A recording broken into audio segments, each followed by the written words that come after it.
Hare Krishna. This is Radha Dasi from the Vaishnavi ministry, and I happily, gratefully welcome all of you to the first panel discussion of our annual 16 Days of Activism campaign. This year, we are focusing on safer families, stronger communities.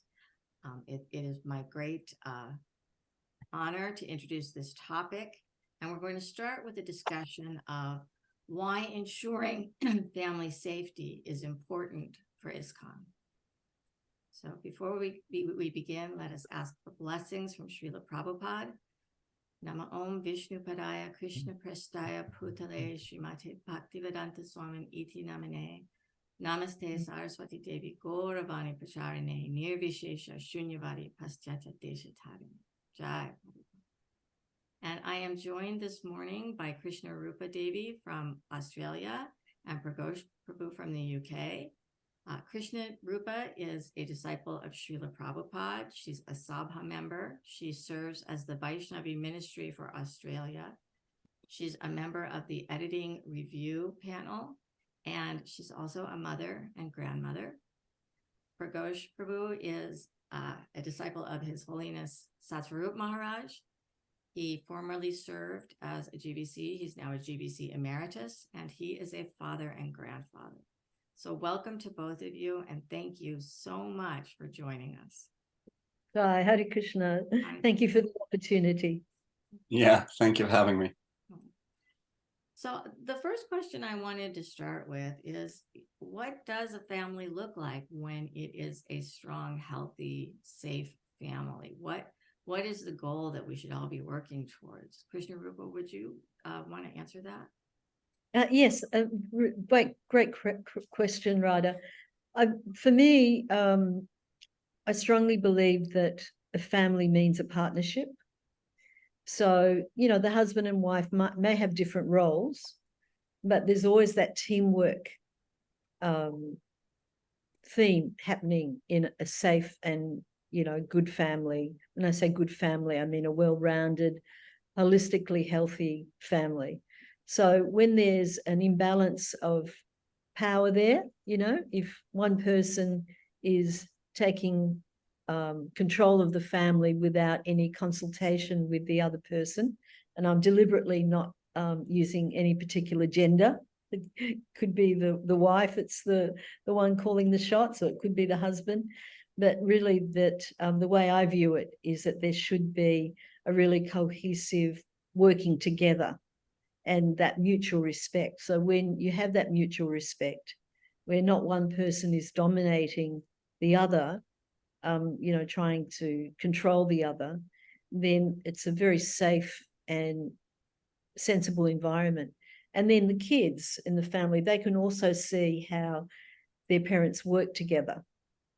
So, you know, we know that in domestic and family violence situations or domestic abuse situations, it really impacts on children because they're modeling what they're seeing, and they can also be future perpetrators, future victims by what they're seeing in their family. So when they see a family that is working together as a team, where opinions are listened to, where there's discussions, and then, you know, finally an agreeable or an agreement comes from that discussion, then I think it benefits the children a great deal. That's just some points that came to my mind. Thank you. Pragosh Prabhu, would you want to add anything to that? Very much appreciating Krishnarupa's answer to that question. Just maybe in different words, because Krishnarupa was focusing on the family being like a team and having teamwork, which I completely agree with. I probably also use the phrase confidence. I think you know, you can tell a healthy family. Give me the question again, Radha Dasi, actually, because there was one word in your question that prompted that thought of confidence. Just ask me the question again. What does it mean to have a healthy, safe family? Healthy, safe family, yeah. So, well, what does it mean to have? I suppose I was going to answer it from the perspective of how do you identify that? And from my perspective, I think you see it in the confidence that the family all the family members have, that they're comfortable in each other's association. You don't sense any feeling that people have to watch what they say, you know, whether it be, I mean, generally speaking, our understanding is that when a family is not in a healthy situation, it's usually the wife and the children that will suffer. That's not exclusive, I guess, but generally that tends to be the way it is. So, and I think a precursor to that, sensing there might be not something 100% right, is if they feel that the wife, the children, somehow or another they're very reserved, or you lack a sense of confidence in them coming forward and just being themselves. So when that's present, that you see that confidence, I think we can then identify that the family is both healthy and safe. So yeah, I would just see it like that. I remember somebody telling me one time, just to maybe illustrate the point, somebody telling me one time that their grandchild came to them, to the grandparent. It was the grandmother they came to, and the grandchild came and asked the question, are you always happy, to the grandmother? And the grandmother picked up from that the child, when in the family environment with the parents, may either not be happy all the time themselves, or may see the parents fighting or arguing, and that creates some stress then in the children. So it was interesting that the question was asked to the grandparent, because the grandchild was identifying that when they visit and see the grandparents always seem to be happy and in a good place. And they were clearly, hoping and wanting that to be the case within the smaller family unit as well, just with the parents kind of thing. So I think we can see indications like that if the children don't come across as confident and happy, and you sense they're on tenterhooks, and they're worried about something. At least that, I think, is a clear indication of whether we should maybe I was going to say explore further, but at least that we should be aware that there might be something that isn't so safe and healthy for that particular family. So identifying when it's there and when it's not there is relatively easy. How to create it, I think, because I think more is your question. How do we achieve happy families and safe families? Gosh, yeah. Maybe I'll come back to that, because I've been speaking for quite a while. I'll come back to that maybe. Yeah. If I may add something, thanks, Pragosh Prabhu. That was really some fantastic points there. And when you were talking, I was thinking about this idea of non-violent communication. I mean, that's a phrase. It's a bit of a buzzword these days, but it is really important. And when there's just the husband and wife, and they might be having a argy-bargy. That's also quite a quaint term, an argy-bargy with each other. It's there might be some conflict there. It's different. So I'm not talking about any kind of domestically abusive situation, but just an old, your old conflict there. The husband doesn't agree with the wife doesn't agree with the husband, or she's sick of the fact that he didn't put his clothes in the hamper, and he's sick of it that she didn't have a meal ready for him when he came back, or whatever. So there might be a bit of conflict there. But when children are in the family, children come to the family, they're like sponges. Prabhupada spoke about that. They're just like sponges. So they model their behavior on what they're seeing. So it's so important that before marriage or early marriage, that the couple actually do a proper course. And there's many offered. Grihastha Vision has a number of courses, and in fact Uttama and her husband, they're giving a 4-session workshop to the Australian devotees in November on that, what to expect in a marriage, how to communicate with each other. So, we can't expect that there's always going to be perfect peace, harmony, everyone's, agreeing with each other. That's very unusual. It's the material world after all. So there's going to be some disagreements in the family, but how that is, how that's developed and how that happens is that, you know, there is this mutual respect. You can't be in the illusion that you're never going to have an argument or you're never going to be grumpy with each other, but how you are creating that dialogue. And you need tools, right? It's not something that you just, unless you had perfect parents yourself, it's not something that will probably not come naturally. You might need the tools on how to communicate. So a big thing for me is to prompt devotees, take one of these courses. Of course, when you do have a conflict in the marriage, then seek professional help. Don't just go on and on in, you know, the broken record of constant arguments, because the children, you've just got to think about the children and that mutual respect, that calm communication. If you're really angry, don't discuss something when you're really angry. Take some deep breaths, go to a different room, different part of the house, go out for a walk, because you need to have your emotions under control. But the training, I think it's all about the training. It's really important. And also think about, you know, if Prabhupada walked in here, what would he think? If my Guru Maharaj walked in here, what would he think? You know, and we can try and moderate our behaviors, like, oops, actually I'm really not behaving the way a Vaishnava should behave. Let's work out ways that we can communicate in a sensible way. Then you make progress in your marriage. Yeah, it's a very interesting point, I think, about, you know, imagine if Prabhupada was present in those situations, how would your behavior change, you know? And of course, the super soul is in the heart of all of us. I think if we had real good realization of that, I mean, you know, I certainly from my own perspective, you know, I'm trying to think how many times a day would I actually be conscious super soul is in my heart, you know. But if we did have that sort of forefront of our thoughts at all times, then I think our behavior would be very different on many different occasions. But one thought that came to mind when you were speaking was, I never saw my mother and father argue. Now, of course, that doesn't mean that they didn't argue, but I just never saw it. And it's interesting. I think in our kind of modern culture, there's different thought processes on that. Does it make sense, you know, to basically keep arguments away from the children, particularly when they're young?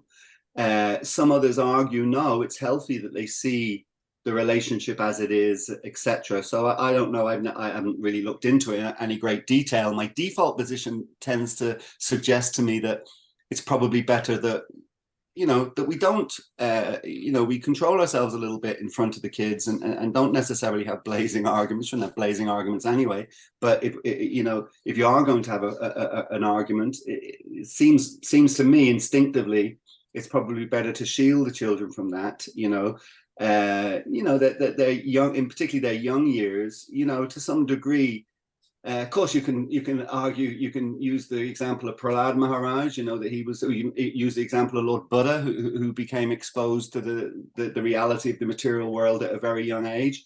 But somehow or another in the family unit, I'm still instinctively of the view that, you know, parents would do well not to expose their children to hostility between themselves. It seems to me at least a good thing to do.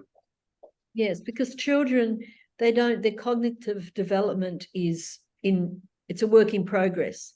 So they don't have that understanding that they can digest and realize, oh, they're just having a little bit of a squabble. For them, it's a really frightening and impactful thing if they see their parents shouting or yelling at each other. It's frightening for a child. So the parents, you know, my instinct is the same as yours, Pragosh Prabhu. My instinct is that, you know, any kind of forceful discussions have to be done when the children's not there.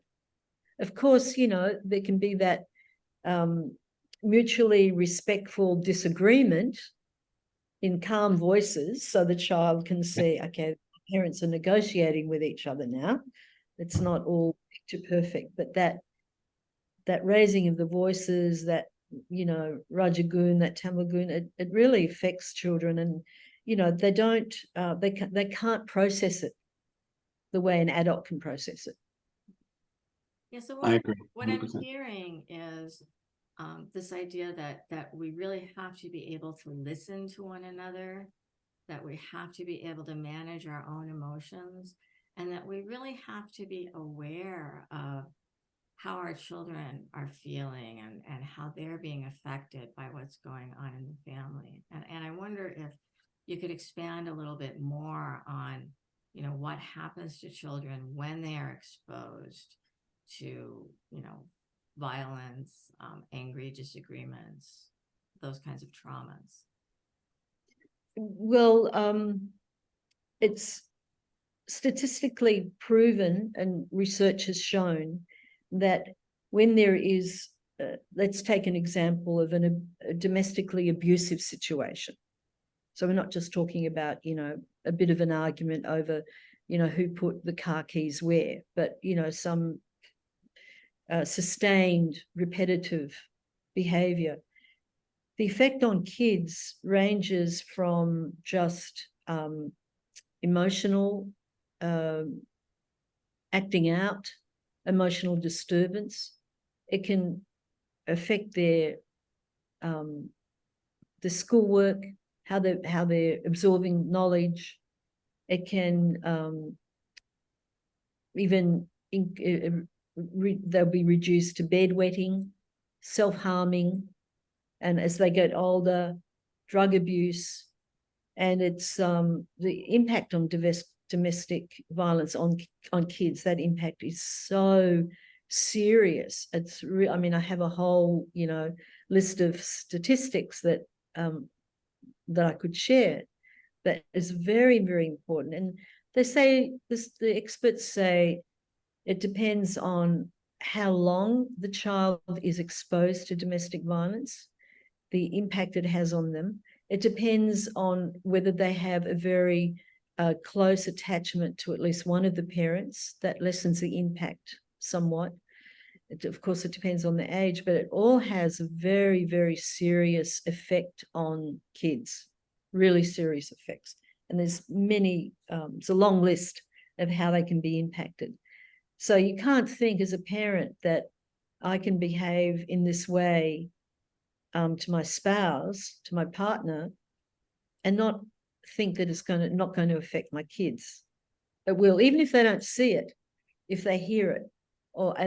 Children are so sensitive when even if they don't hear it or see it, but they can witness how their parent who's been victimized is behaving, then their whole life can be ruined. It can be ruined. And one of the very sad things is that it can be transgenerational. So they grow up in a domestically abusive environment, and then they expect that's normal. So when they become adults and they have their own families, very often it can be repeated. The victim or someone who's witnessed that violence, and they're a victim of domestic violence themselves. They think, well, this is what happened to my mother. That's normal. Or the boy will think, well, that's how my father treated my mother. That's normal. Yeah. So it just like this continual ripple effect. Okay. Yeah. Actually, I read some very interesting research recently that shows that when children are exposed to trauma, it actually changes their brain development, so that the amygdala, which is the fear center of the brain, gets larger. And so they are more fearful and more anxious throughout their lives. Also, that when a woman is pregnant, if she's being abused, if she's being subjected to trauma, it not only affects her daughter in the womb, but it affects the future children of that daughter, because as women, we're born with all of the egg cells that we're ever going to have. So that daughter in the womb already has egg cells. Those egg cells are also affected by trauma to the pregnant mother. So we not only have this behavioral link through the generations, but there's a biological link through the generations. Incredible. Talk about, unintended consequences. I mean, my God, that's astonishing. I've never heard that before. I'm just hearing that for the first time, that it actually affects biologically and through the generations. And when Krishnarupa was speaking about transgenerational, very interesting point. Seems to me that I don't have all the statistics, so mine is just intuitive and anecdotal.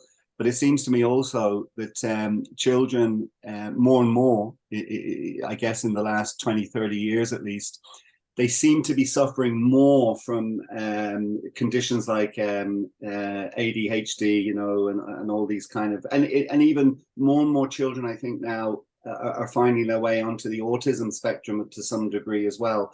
But they have a lot of these, they seem to be, there seems to be much more children now affected with all these, what you might call subtle diseases, for want of a better way of putting it. And that's to the point about them being sensitive. So when I was growing up, and I have to say, I guess I grew up in a relatively innocent kind of environment, but it would be hard for me to pinpoint an age.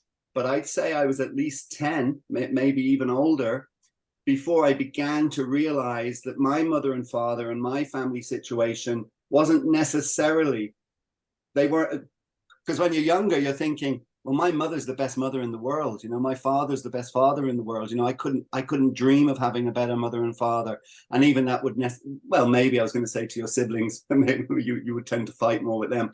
But still, the kind of subtle thought in the brain was that, your family situation is really ideal and it's perfect like that. So if that gets shattered, I didn't experience that shattering. Actually, I did experience that shattering when I was 12 because my mother actually passed away. And my gosh, that remains the most traumatic experience in my life to date. My mother passing away when I was 12. I won't get into, it's a long story, so I won't get into that. But I can just imagine, with that thought process of thinking how wonderful your family unit is, how wonderful your parents are, to then hear, or what to speak of, see, your parents or your father beating the living daylights out of your mother. I mean, that must be just absolutely devastating for a child. And for us to think that it wouldn't have knock-on consequences going forward and affect that person for the rest of their life.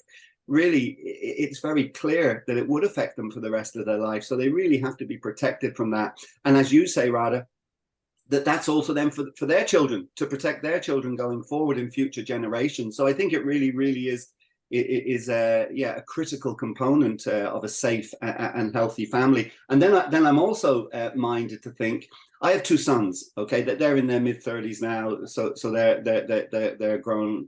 Of course, we see them on a very, very regular basis.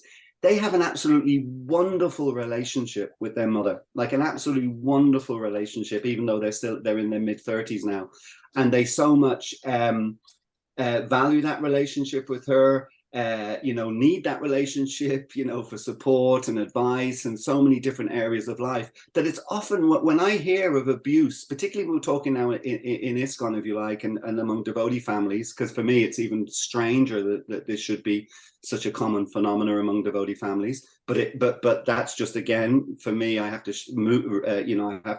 remove that thought, because it is an issue. It's a major issue in our society. But what always fascinates me about it is that I look to the relationship that my two sons have with their mother. And then I think of the quote so many times from Srila Prabhupada. He quotes Chanakya Pandit that men should see all women other than their wife as their mother, or as a mother. It just really bewilders me how children who have a good relationship with their mother could ever then end up abusing other women. It just makes no sense in my brain, and I don't know what the statistics are. Is it that most of the men who are violent towards women, is it that they come from homes where they didn't have a good relationship with their mother? Because it's really difficult for me to understand that point, that if a son has a really loving relationship with their mother, how they then could become violent towards other women. I just really struggle with that concept, Mm. Yeah. You're very fortunate, Pragosh Prabhu, to have such a happy childhood. So there's when children and young people, what they learn from a domestic violence or violent household, they learn that threats of violence or threats and violence get you what you want, and you won't get into trouble for it, and that the unequal relationships are normal, and that you must either be a victim or a perpetrator.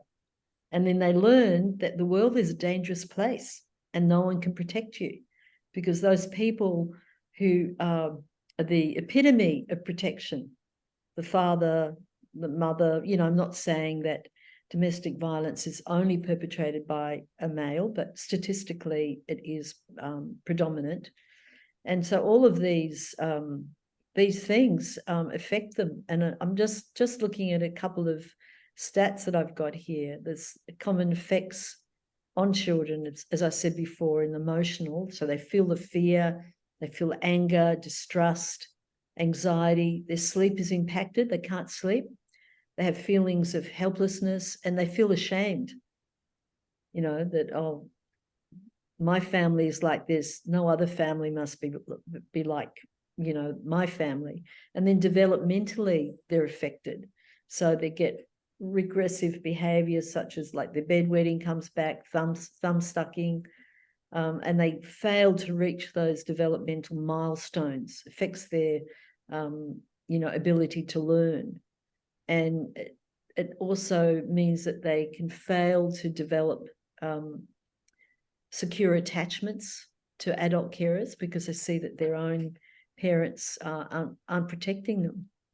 And then there's behavioral, so they can get unexplained illnesses like tummy aches, asthma, headaches. They become withdrawn or spaced out. They can exhibit aggressive behavior to others.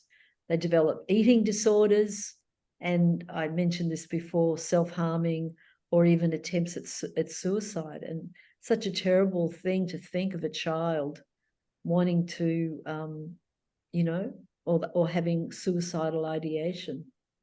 So there's, they can struggle with workload at school. They may bully other children even, or be a target of bullies. They can suffer physical injury. They might come between their parents. So there's a whole raft of things that can really, really negatively impact on kids. So I'd like to go back to something that Pragosh Prabhu brought up, is, how we see these things in devotee families, and oftentimes we see those quote unquote good devotees might be experiencing these issues. So I wonder if you have any thoughts on, how it is we can practice this highest philosophy, have access to, the Bhakti path with its transformative power that is so powerful I can't even describe it, and still, experience some of these stumbling blocks in our families and in our homes. I've got a bug on me. I'm in Mayapur at the moment. It's hot and there's bugs around. Would you like to have a go at that one, Pragosh Prabhu? Yeah, okay. I was just still sort of reeling, if you like, from what you were speaking just before Radha asked that question. And one thought, and maybe we can touch on it, I don't know. You did mention earlier that I think you were talking about the Grihastha vision team, and prior to people getting married, that they should do courses, etc. It would seem, based on what you've just spoken, that one of the things that should really be seriously addressed is, have either of those persons who are now planning on getting married, have either of them, either the woman or the man, come from an abusive family, because it seems that really is something that perpetuates. So therefore, otherwise we're never going to break the cycle unless we can try and do something and intervene and try and change the course of a person's trajectory if they have come from an abusive childhood like that. So I don't know who in ISKCON would deal with that. Is that the Grihastha vision team? Is that the Vaishnavi ministry? But just seems that unless you actually try to take that head on and address that and try to just deal with what they've experienced, so as that they don't then repeat it in their married life, etc. It's just going to ever continue. But then specifically to your question, I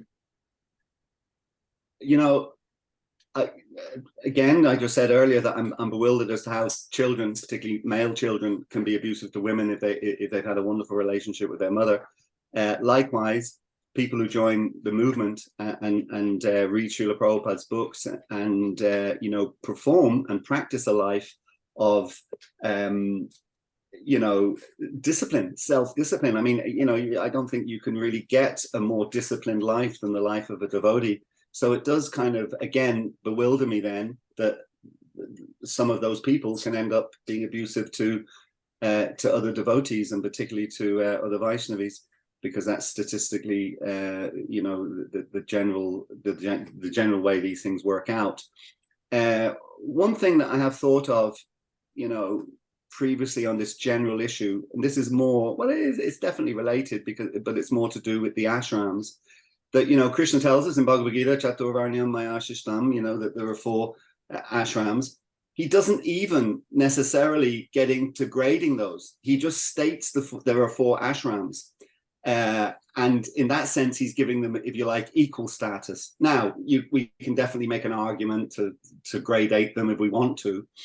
But the point is, they're all divine, because they're all coming from Krishna. Krishna has said, that I've created these 4 ashrams. And one of those ashrams is the Grihastha ashram. I think in our movement, it may well be changing, and no doubt some people would make that argument, but I still think there's a long way to go. But certainly, if you go back a few years, there is no question that the Grihastha ashram was the kind of, the poor cousin, or the handicapped cousin, or even the unwanted cousin, or the kind of embarrassing cousin, or whatever adjective you want to put to it. And I think that has been so detrimental to our movement. First off, I think it's offensive, and I think it's going against our philosophy and going against Krishna's own statement. Yes, we can criticize Griha Medi life all we like, where it's just on a basis for sense gratification. But when you have a Grihastha couple or a Grihastha couple with children, and they're doing their best to maintain their family situation as well as contribute to the preaching mission, that's glorious. Arguably even, and I think there are some quotes from Prabhupada where I think he said to Satsuru Maharaj, who introduced me at the beginning of being a disciple of Satsuru Maharaj, I think when in 26 Second Avenue, when Satsuru Maharaj was feeling a little bit, he wasn't a Maharaj at the time, and he was feeling a little bit left out, a little bit like Prabhupada, Prabhupada in that famous address in Los Angeles in, what year was that? That was, I think that was 72, was it? Anyway, whatever year it was. And it was Bhakti Siddhanta Maharaj's appearance day, and Prabhupada was glorifying his spiritual master. And he was talking about how he felt a little bit sort of outside the inner circle because he was a Grihastha, and all of Bhaktisiddhanta Maharaj's closer disciples were sannyasis. So a little bit like that, Satsuru Maharaj was coming to 26 Second Avenue, and he was looking a little glum, I think, and Prabhupada asked him, "Oh, are you okay?" or something, and he was saying, "Oh, I feel sort of left." I don't know if he used the word left out, but that was the inference. That I can only come out in the mornings and then come in the evenings because I'm working during the day, whereas these devotees have access to you all day long, and they're more renounced than me because they moved into the temple or the 26 Second Avenue or whatever. And Prabhupada's response was, no, you're going to work and you're contributing a substantial amount from the income that you earn, and you're giving it to me to help with the mission. You're more glorious than you're more renounced than the sannyasis by doing that. And I just think that's something that we've definitely in the last number of decades have completely missed and misplaced. And the Grihastha ashram did become a kind of dumping ground for all sorts of criticisms and jokes and whatever else that were going on in ISKCON. As I say, I think it has improved. And, the Grihastha Vision team obviously are a lot to do to help with that. But if you have children sitting in Bhagavatam classes and they're hearing the speaker just basically diss family life, and rubbish it, and how low class it is, and it's just based on sense gratification and all of that, how are you going to get healthy families? How are you going to get these children respecting the family unit and that particular ashram? So yeah, I think that's a big factor in there, why we find ourselves where we find ourselves right now. Yeah. And of course, you know, the kids, as they get older, you know, kids are very smart. They'll go, yeah, but look at all the look what's happened to all of these sannyasis. They had to maintain their ashram. So, but speaking to that question, Radha Prabhu, is that the way I look at it is we have this macrocosm, right? Material world macrocosm. We're the microcosm, but where does the microcosm come from? We come from the macrocosm. So we have our baggage, we have our conditioning, we have our, you know, struggle with our senses. So it doesn't, in one way, it doesn't surprise me that there is considerable amount, as you know, Radha, of domestic and family violence. You know, we have ladies coming to us many times with their abusive situations. So I'm not shocked or surprised. I just think that, okay, devotees are struggling just as everyone else is struggling. We just happen to be given this incredible opportunity where we can stop the struggle and we can start purifying our hearts and our behavior. But we're not there yet. It's going to take time. So yeah, I don't get shocked, Pragosh Prabhu, because I feel that, yeah, where are we all coming from? We're coming from that material world where we're, you know, so controlled by the modes, and we've got our egos and that desire for coercive control and that desire to, you know, I'm not saying everybody, but there's that tendency. And because we haven't had, in the past, we haven't had much awareness or education about domestic abuse in our society. It's been very much under the radar, but it's been there since the beginning, except it hasn't been spoken about. And I've listened to the stories of many of my god sisters, which are very shocking and horrifying, and they had no recourse. They had no one to go to. So we have the Vaishnavi ministry. We have, in Australia, we have local women's representatives in each of our temples. So any situations like that, they've got someone that they can go to, they can get advice from. I have contacts in, you know, amongst experts here in Australia who also give good advice and help, and some devotees who actually work in that arena around the world. But I maintain that education and awareness is so important, because sometimes the perpetrators may not even realize that what they're doing is executing violence, apart from like a physical violence, which anyone can understand. But they may not realize they're emotionally violent or psychologically violent or financially controlling or spiritually controlling, and the list goes on, you know. So when they make some crack about, you know, that their wife's less intelligent or she couldn't manage her way out of a paper bag, they don't realize that's abusive, that's gaslighting. So I'm really big on educating devotees about domestic abuse, and I give seminars around the world on that, just to not point fingers, but to try and educate. Okay, do you know that this and this and this kind of behavior is considered domestic and family violent, violent? And do you know the effect that it has on your children? And how do you go about changing your behavioral patterns? And you know, statistically, sorry, just one more thing, Radha, sorry, that it can take up to 7 times before a victim of domestic abuse can leave an abusive relationship. And sometimes there's a lot of scripture bending that happens where, you know, generally it's by people who don't understand what domestic abuse is, but they'll say, look, if you're in a violent situation, just leave. When it's very violent, go and stay with your relatives. When things calm down, come back again.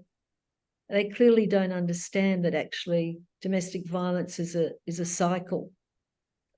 So without changing that cycle, without stopping that cycle, it will just be self-perpetuating.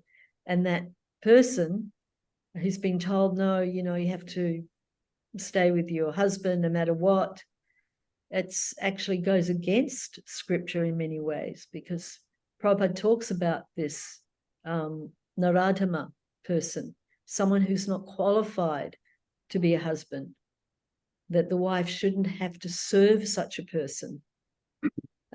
Prabhupada, of course, didn't encourage divorce or remarriage, but he's, you know, being remarried, but he said separate, because a wife shouldn't serve such a husband. And there was a case in Japan many years ago, and Prabhupada was visiting there. And one of my god sisters who was there told me this. And a young Grihastha couple had come to visit Prabhupada in Japan. And a report got back to Prabhupada that the husband was abusing his wife, hitting her. And Prabhupada said, any man who beats his wife is a dog and she should leave him. So, you know, we have some sannyasis, some gurus who say, no, you can't leave your husband, just tolerate it. Even to the extent where they say, well, it must be your karma. It's also your karma to get out of an abusive situation. Anyway, you know.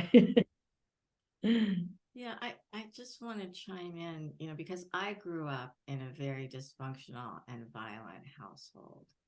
And that, you know, the explosion of physical violence is the culmination of a huge process that is abusive, you know, that is dangerous and causes harm to everybody in that household. The emotional abuse that precedes the physical violence, you know, is no light thing. When I worked with battered women, I was amazed at women who would come to me and tell me they'd had broken bones, they'd been shot, they'd been, you know, thrown out of the house, so many different things. But they always said what hurt the most wasn't the physical, it was the emotional. You know, it was the day-to-day degrading, berating, you know. And the other point that is kind of standing out for me right now is how when you grow up in a family like that, you have a lot of unresolved emotional trauma, and that trauma is triggered. It's not a conscious process.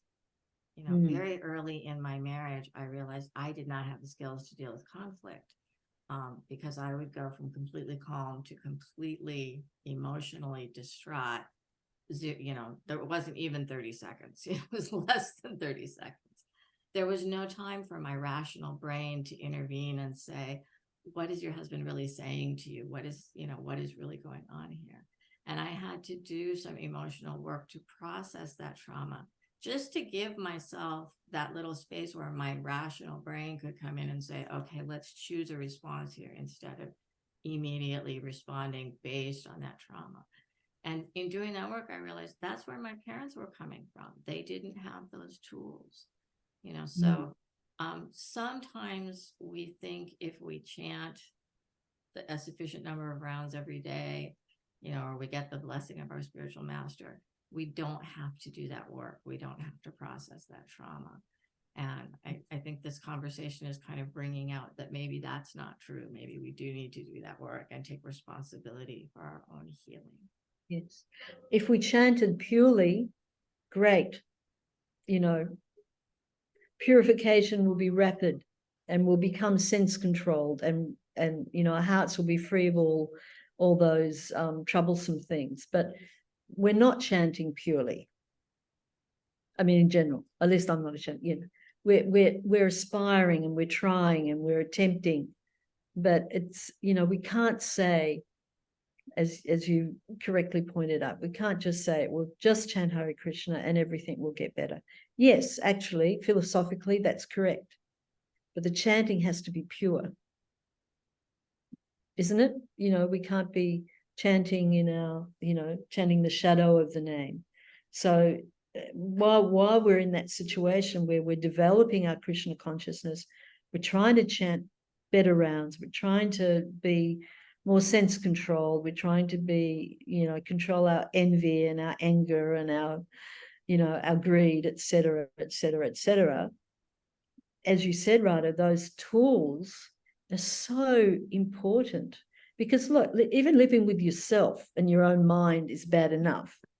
When you're living with another person and their mind and all of the, conditioning they have, and then you bring into the mix, children with their conditioning, their mind, it can become a recipe for disaster. So yeah, learning those tools, so important, really important. It's a great point you made.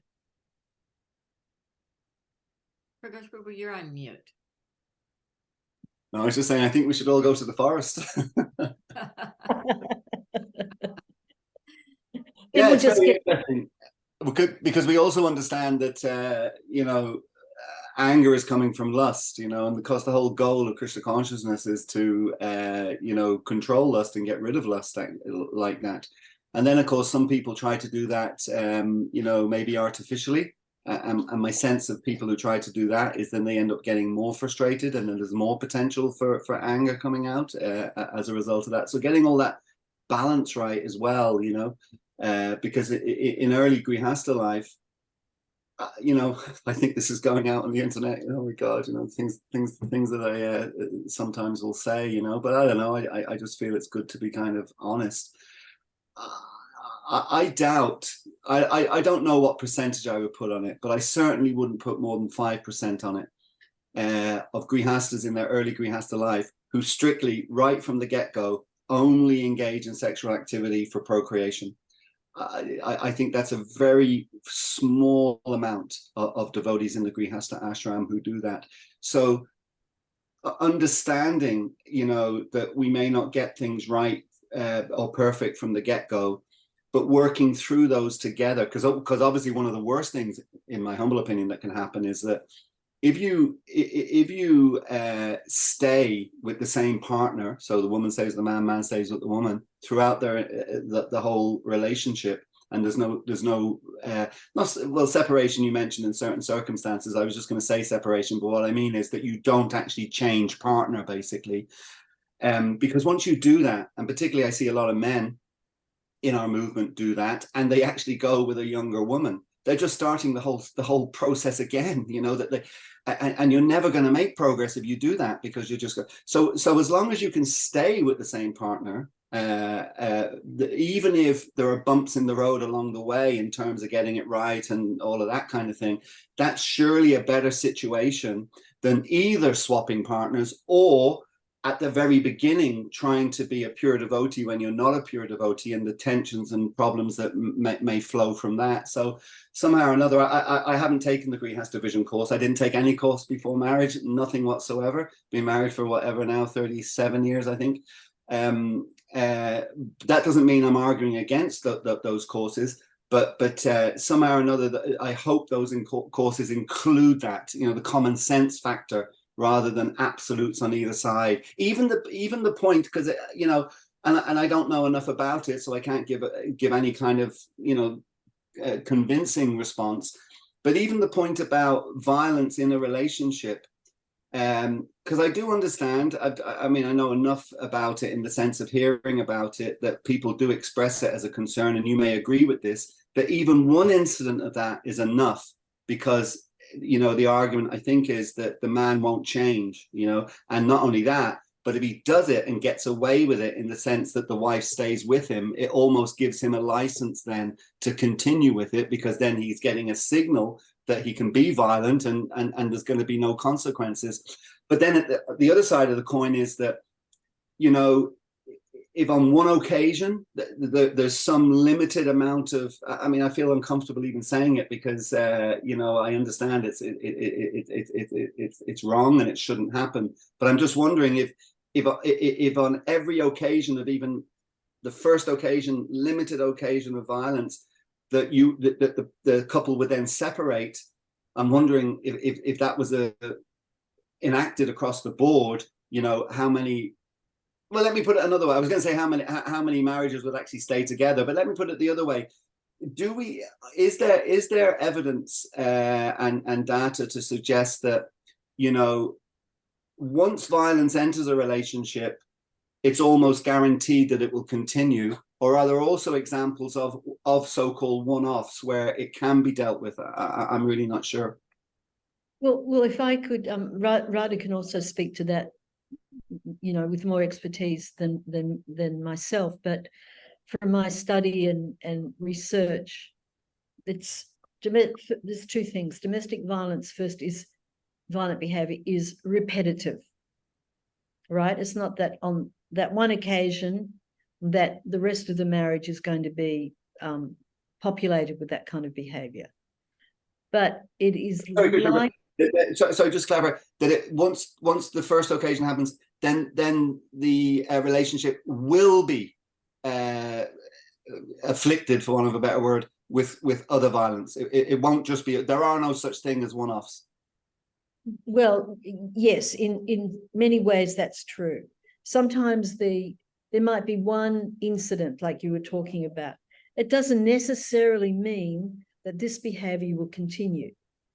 And the way that the experts say that the way that the victim can make sure that it doesn't happen again is they use the phrase, nip it in the bud. So the first sign of an abusive behavior, if the victim lets it happen, you know, doesn't say, right, you do that again, I'm walking out the door, or you do that again, I'm calling the police. If they don't nip it in the bud, then of course a perpetrator, their whole notion is to control. They're controlling their dependent. So they're testing the waters, right? It's part of their kind of hard wiring. So if that first try, that the partner is like, no, this behavior I will not tolerate. If you do it again, I'm gone, the kids and I are gone, or I'm calling the police or whatever, then the perpetrator takes pause.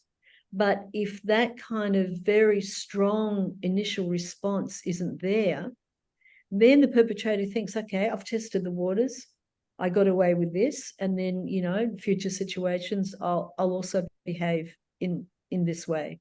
So it's that early signs, the nip it in the bud.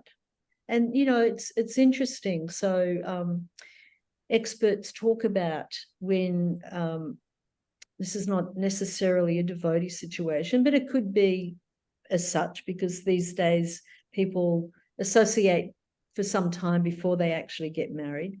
So the person may be, for example, very, very attentive. They may be texting their future wife, their girlfriend, many times in the day. Oh, what are you doing now? Oh, I'm thinking of you. I'm missing you. Oh, where are you? Where are you now? And like the person thinks, wow, this you know, this guy or this, you know, person really is drawn to me. He really cares about me. He's asking me many times, how am I? What am I doing? Where am I? But actually, that is one of the early signs of controlling behavior. And then it becomes accelerated. Do you have anything you'd like to add to that, Radha? No, I think you covered that really well. But what it brings up for me is many times we hear that this is a family problem. You know, what does ISKCON have to do with this? And so why, you know, why should I care what's going on in someone else's family? Why, you know, what obligation does ISKCON as an institution have to deal with these things? You know, aren't people responsible for their own, you know, their own household and their own problems? Yeah, and what effect does that have on the community? That has a huge impact. So even, you know, one family that's dysfunctional their children, they're being brought up in a dysfunctional situation. How can that family be an example for others, even if it's, you know, behind closed doors, which often it is, you know, because of stigma, the abused person won't talk about it. But that impacts our whole society. So if you have a situation where, you know, it's so important in our scriptures that women are protected, isn't it? Yeah, You know, we have to protect absolutely. the women, we have to protect the vulnerable, we have to protect the old, men or women. But if, you know, we have to examine, well, what does that protection mean? It doesn't mean control over everything that another person does.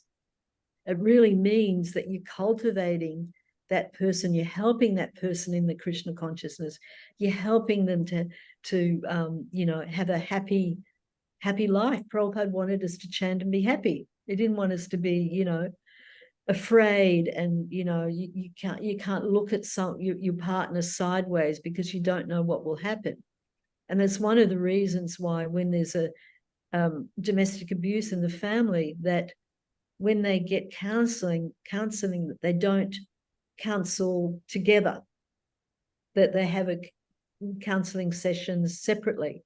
Because if that situation where a violent husband, for example, and his wife go to get counseling, and then she says something that he doesn't like in the counseling session, then when they go home, she can be, you know, further brutalized or, you know, be abused. So it's always the counseling separated. But it's so important that as a society that we become active bystanders, so that we can be trained to identify where something is going wrong. Are there apparent signs? Is there bruising? Is there this or is there that? Is the behavior of, let's use the wife, is the behavior of the wife become very different? You know, is she not engaged as much in the temple? Is she, does she seem fearful or unhappy? How are the kids? How are they behaving in school? But being an active bystander in the situation of domestic and family abuse is a very, very delicate situation.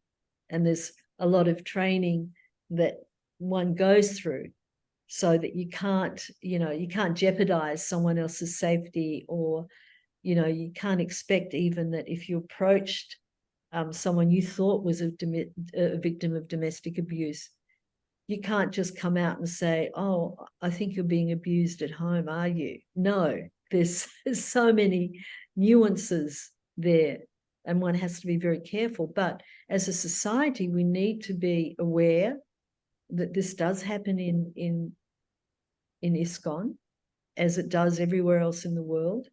And we have to figure out ways where we can give training, that we can give seminars, that we have posters up.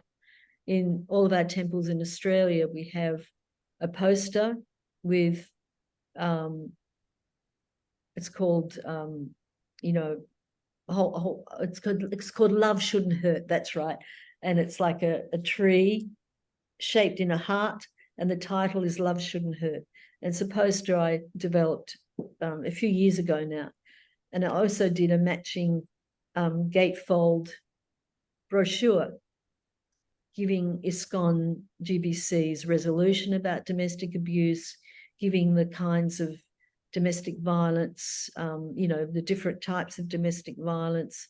There's another section that has all the contact lists of services they can go to in the government. So if we had things like that in all of our temples around the world, customized for the particular area, I think that would raise a lot of awareness. And interestingly enough, I had one Mataji, one Vaishnavi, say to me, well, why have you got this poster up? Because when people come to the temple, they want to just see spiritual things. And when they see posters about domestic violence, they're going to think that we're, you know, we have a lot of domestic violence in our society. I said, well, actually, they really admire the fact that we are transparent, that we're not sticking our head in the sand, that we're helping our devotees lead a safe and secure life where they can come to a temple and they can feel that they're protected in the true sense of the word. So that, I thought that was kind of interesting. But yeah, we need to talk about it. We need to, you know, be aware. We need training. And, you know, that way we can develop safe families, which has a huge effect on a safe community. I was thinking that logo or slogan, "Love shouldn't hurt," and I agree, it's a very good one. I was just thinking when you said it, I'm wondering would Radharani agree with that? You know, love shouldn't hurt. But maybe that could be an answer to the people who think it shouldn't be on the notice board. But just the active bystander, because you use that phrase, the active bystander, it's kind of interesting because, you know, once you are an active bystander, in other words, you get involved, then by definition, I guess you kind of assume some responsibility, just as if you go to marriage guidance, or at least maybe not so much marriage guidance, but if there's some element of you know, arranging a marriage between devotees, then the people who do that, I think by definition that they become, at least to some degree, responsible, or, you know, yeah, kind of responsible for that marriage. Obviously, if it goes well, great, but if it doesn't go so well, maybe one or both of the partners could feel let down. But the other thing I was just going to say on the active bystander thing, you often hear stories that this wouldn't be about devotees.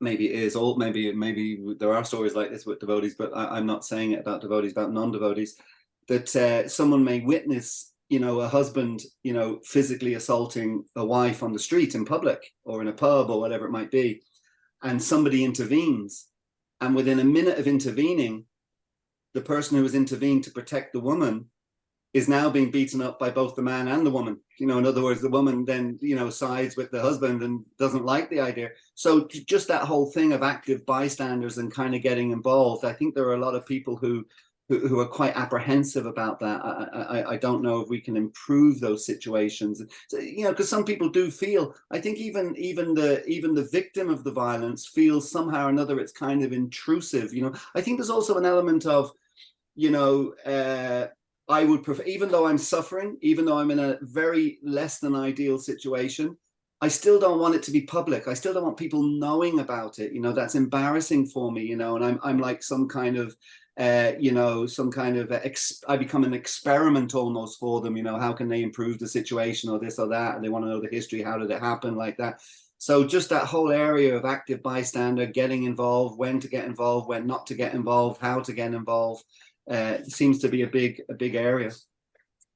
Yeah, that's absolutely true. Yeah, and go ahead. Sorry, Radha, go. No, you go. That's why I was saying with the active bystander situation, it has to be, you have to have training in that. It's not that you just, oh, I think he's abusing his wife, I'm going to go to the wife and, you know, say something. No, because exactly for those reasons that you gave, is that there's that stigma involved.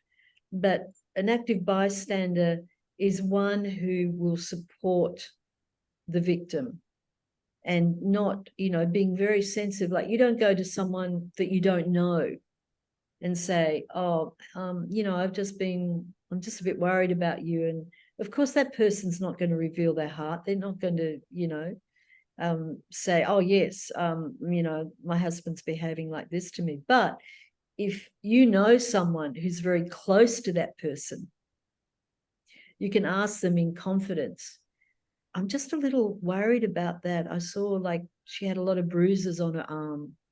Do you want to just check out in strict confidence, make sure she's okay? You know, so the active bystander role is something, it's not like you're vigilantes and you're out there and you're going to stop domestic violence. You have to be extremely careful because you can also place yourself in danger. You know, but the point the active bystander understanding is that we don't, close our eyes.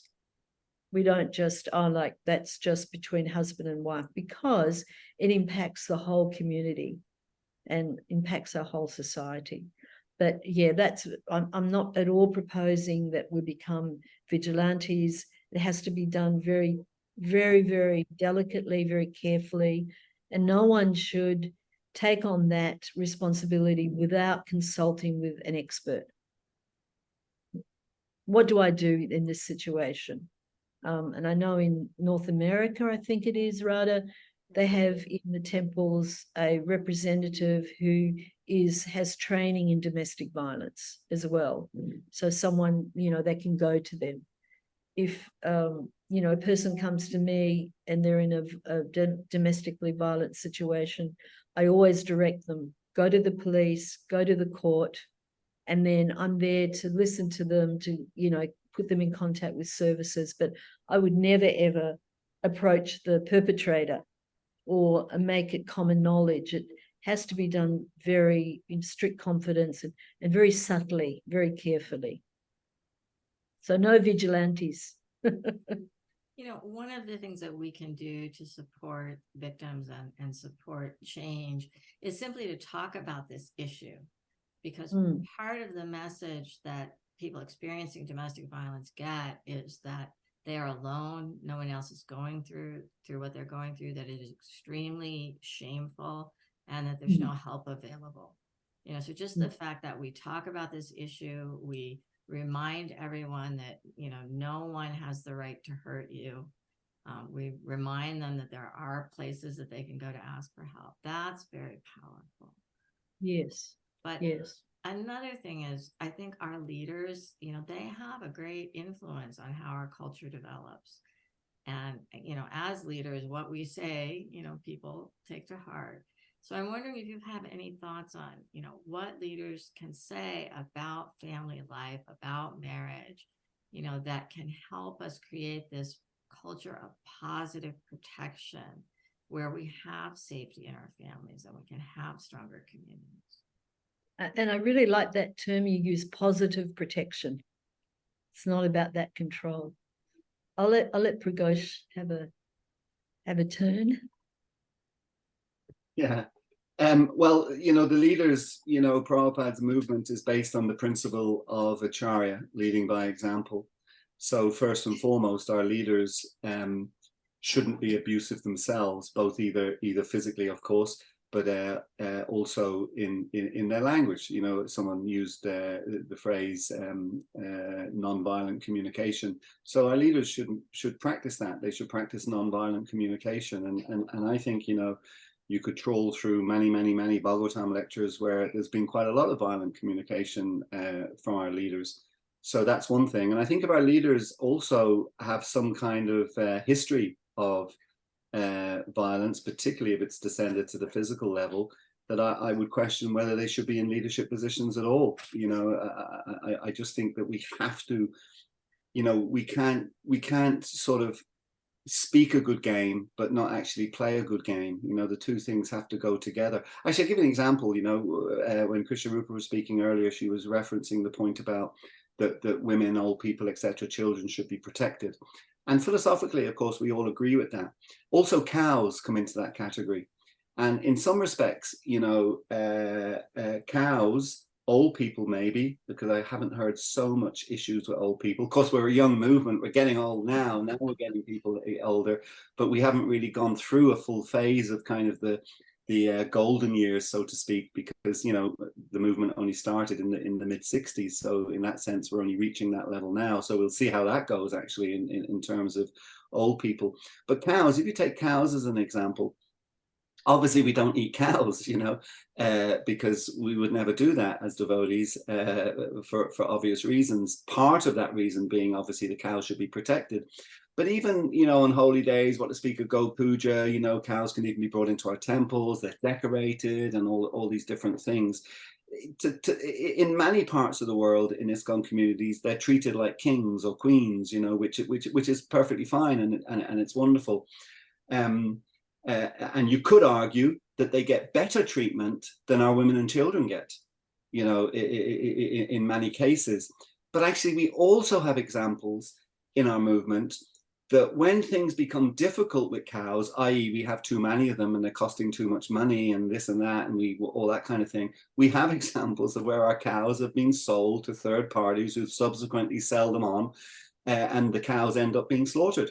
You know, so we're definitely indirectly responsible for that. That's actually taken place in our world headquarters. I mean, you know, sometimes it's difficult to conceive of these things, but that's actually happened there, but it's happened in other places too. So the reason I raise that is that philosophically, I think we have no issue with what Krishnarupa said, that you know, all of these different categories, like women, children, old people, cows, etc., Brahmins, whatever, should be protected. I think philosophically we have no problem with that. Where the problem seems to arise is when the philosophy hits with practical difficulties, and when the philosophy comes in contact with practical difficulties, oftentimes somehow or another, we either lose sight of the philosophy, or we rationalize, well, we have to make this, we have to do this, you know, even though it may be not ideal, we have to do it because of X, Y, and Z reasons. So somehow or another, yeah, I don't know, you know, just addressing that. Well, someone said, oh, the question is about leaders. What can leaders do? I think the leaders have to take these subjects head on. I really do, you know. We passed a resolution, the GBC body passed a resolution some years ago on the behest of the Cow Protection Ministry, actually Cow Protection and Agriculture Ministry, that leaders must spend, was it 20% of their time? I can't even remember, maybe it was only 10%, but at least 10%, maybe 20% of the classes that they give must be promoting cow protection and sustainable living. Now, whether that was followed or not is another point, but still, that's what the GBC passed as a resolution. I think the same should be there for all of those categories that Prabhupada gives us, or that Shastra gives us, that should be protected. So, you know, 10% on protection of cows, 10% of our classes on protection of women, on children, etc., etc. So that would be maybe a practical way, or practical, it would at least be a step in the right direction of trying to deal with the issue. But I really do think we have to analyze. Yes, we all agree with the philosophy, but then when it's a little bit like the story from Jesus Christ pastimes, that, you know, St. Peter was told by Jesus that, you know, but by the time the cock crows in the morning, you will have denied me 3 times. And Peter's response is, impossible. I could never do that. I could never deny you. You are my savior. You are my guru. You know, I will follow you, you know, whatever, to the ends of the earth. And then, of course, when Peter, so that's the philosophy, that's the wish, and that's the kind of ideal. But then when he's got Roman soldiers standing in front of him with whatever, a gun pointing at him or a sword pointing at him, and he's challenged, you know, do you know this guy Jesus? Suddenly, never heard of him. Who's he? You know. So I just think we have to come closer, bring the philosophy closer to the practical reality, and particularly the practical reality when the practical reality is proving very, very challenging for us. Yes, really good points, Pragosh Prabhu. And also, you know, when as Radha was saying, that when there's more kind of exposure, or more devotees talk about these things more, whether it's from the Vyasa-san, if it's a suitable, you know, Bhagavatam verse, or just in, you know, general kind of guidance for devotees. I think it can go a really long way to improving the situation. And we can look at things like what's the difference between respect and equity, and I find that a very interesting topic. So for example, respect, you can be respected for who you are, right? But equity means that you're treated the same as anyone else. So each person, each category of Vaishnava is treated the same as one category. So the sannyasis are treated in a certain way, respected in a certain way. So should all of the other, you know, the women, the young men, the children, they should all be respected in that, in that similar vein. You can be respected for expressing your opinion, but equity means that you have the same chance to express your opinion as anyone else does. And you can be respected for your ability, for example. But equity means that you have the same access to gain experience. So you have abilities and you can be respected for your contribution. But equity means that you have your contribution count as much as anyone else's. So I really like that concept of respect and equity. So, it's not about, women's liberation or anything like that. It's just about giving each devotee the equal opportunities to do service. Not for example, women shouldn't give classes. Even in this time, I hear that sometimes. The temple I attend, there's no problem when we give classes really frequently. But it's just that, that equity, I think, is really important. That you have the same chance to express your opinion. You have the same opportunities to develop your abilities. Yeah, I think that goes back to what you were saying at the beginning, Krishnarupa Prabhu, about everyone in a family being respected and having a voice. Yes. Yeah, we need to take that into our communities as well. So I want to thank both of you so much for this conversation. It was enlightening, enlivening, and I have greatly appreciated your association. Thank you so much for the opportunity, and really wonderful, Pragosh Prabhu, to hear your views and have a chance to I've actually never spoken to you in non-digital space, so I really appreciated getting to know you that little bit better. No, thank you for all your support. I mean, I'm a little nervous coming on something like this for obvious reasons, being the male of the species. So thank you for inviting me. Thank you for your encouragement and support. And thank both of you, I guess particularly you, Radha Dasi, given your role in the Vaishnavi ministry, for all that you're doing with the Vaishnavi ministry. And please keep it up. And if there's any way that I can help or support, I'm more than happy to do so. Thank you. Thank Yes, you. We have thank you to you, Radha, too, for all your service. Thank you. We have a great team at the Vaishnavi Ministry. And if anyone is interested in learning more about this topic, please check out our website, vaishnaviministry.org. You'll find resources there on understanding how to create family safety, things that you can do. And we look forward to more of these discussions. Hare Krishna. Thanks, Krishnarupa. Thanks, Radha Dasi. Hare Krishna. Glory to the Prabhupada. Jai Haribol. Hare Krishna, Krishna Krishna, Hare Hare, Hare Rama, Rama Rama, Hare Hare. Hare Krishna, Krishna Krishna, Hare Hare, Hare Rama, Rama Rama, Hare Hare. Hare Krishna, Krishna Krishna, Hare Hare, Hare Rama.